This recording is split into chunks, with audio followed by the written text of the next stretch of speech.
Okay, so modes, like I just said, modes are scales. They're scales that we can build chords on. We're going to use our same diatonic chord progressions with these scales, but they're different than scales we've seen so far because the pattern of whole steps and half steps are different than the major and minor scales. Now, there's two ways that we can talk about modes. There's two ways that we can identify modes. There's what's called the relative identification and the parallel way of identifying them.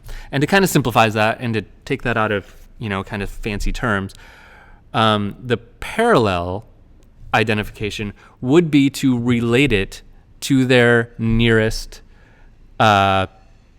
major or minor scale.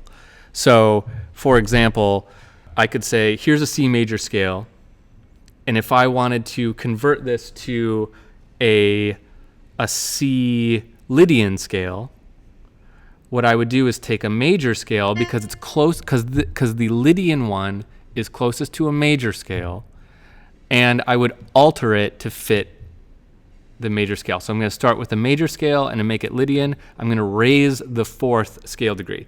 Now we're going to go over all of these separately, so you don't need to remember that. But just remember that what I'm doing here in this way of finding the notes in the Lydian scale is I'm taking its nearest major scale and I'm altering it in certain ways. So I'm giving it a raised fourth scale degree. That's what's going to make the Lydian scale, right? So we can always say this one has a raised fourth, this one has a flat six.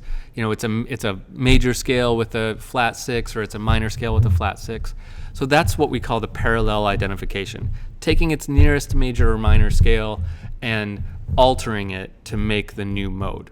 So that's one way. And for each of the modes, so there are 7 modes, and for each of them, I'm going to go through how to find both the parallel and the relative modes. Now, what I just said isn't quite right. Let me rephrase that. I'm going to go through finding all the notes of the scale using both the parallel method and the relative method. Both methods, if done right, will end up with the same notes of the scale. It's just 2 different ways of finding them. Now, the relative method is unique to modes. This is not the same as the relative major and minor scales that we've talked about recently. This is something that the modes do that is different than any other kind of scale we really encounter. What you can do with the modes is you can start with a single major scale and just kind of rotate it, like looking at it through different angles almost, and find all the modes. It's kind of how the modes were developed. For example, let me fix that and just get us an F without a symbol on it.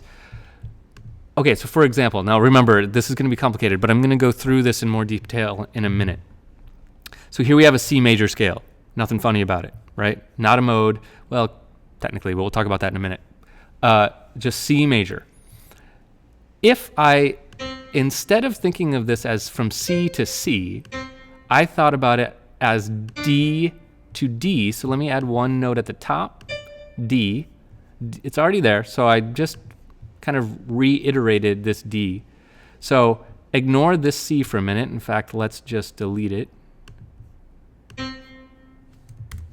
Okay. Now we're looking at all the notes of C major. Okay. It's just C major. But I'm going to look at it as though D was the root.